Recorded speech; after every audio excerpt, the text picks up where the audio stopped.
Jeremy right here.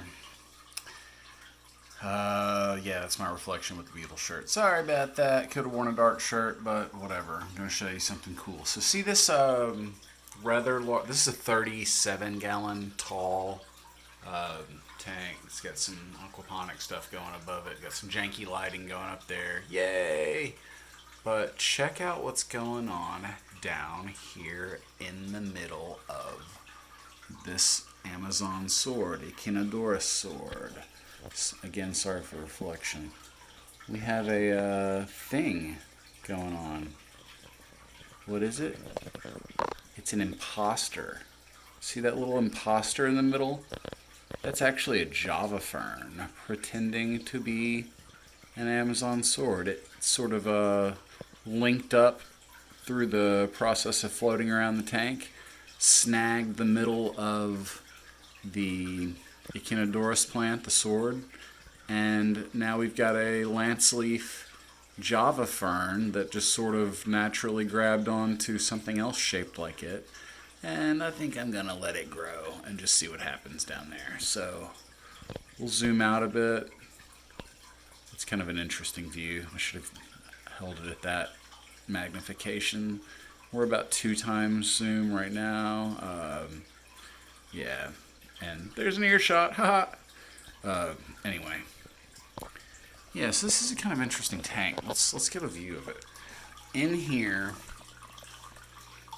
from one of my hospital tanks, I do believe a female Endler ended up in a tank with juvenile guppies that I didn't know were guppies or something. Again, this was a hospital tank. And I ended up with some hybrids. So hybrid guppy Endlers, and I'll try to give you a view of them now. But we want to see an adult male. There's one. Hold on. There was one. There's one. I'm going to zoom now so we can maybe get the view. Oh yeah, there you go. So, hybrid guppy Endler. Totally having focus problems. Kind of normal for shooting in aquariums, but whatever. So yeah, that's kind of a little bit of a unique look. They got that like race flag, checkered flag, and orange look. I kind of dig it. They definitely look like some of their male relatives, which are one of my Endler colonies that I know exactly how they were made now. I just didn't quite recognize what was going on. So anyway, one female Endler made it into a female guppy hospital tank, however that happened, and a little bit later there was some hybridization going on. So that's what's up. I had to set up an additional filter in this tank recently because things just weren't going the greatest of great. Should probably give this little begonia needs a trim right here, so we'll do that just right here and now. That was kind of rough looking, and this is my least favorite hang-on back filter I've ever had. It's an aquaponic filter. I don't know what brand, but it was labeled as an aquaponic filter. It came with Hydroton. See how... I'll show you several reasons I don't like this. First off, the height that it's sitting up. Why is it sitting so high? Because the way the back is made, it just won't fit around most rims. It will fit on a rimless, but not a rimmed tank. So it sits up really high. Another reason I don't like it is, see how it hangs against the glass? Well, that's sort of a cave area that fish like to go into, and then they hide. For one, you can't see them. For two, they're in danger of something bad happening, but you can't see them. Another reason, this is one of my noisiest filters. The pump itself, impeller, it's real quiet. The tinkling, trickling sound of this filter is one of the very loudest of any of my tanks. Even when this is an inch lower, it's a much louder sound. See the shape of the stream as compared to other hang-on backs? Let me even show you a fairly noisy one over here. It's quiet compared to the tinkle going on up here. And for that reason, I end up closing the door to this bathroom. Yeah, there are just two tanks in a bathroom in here in my counter because there's whatever. Everywhere else in my house is full of aquariums. So this area gets this. And I have to say, not proud of this HOB filter.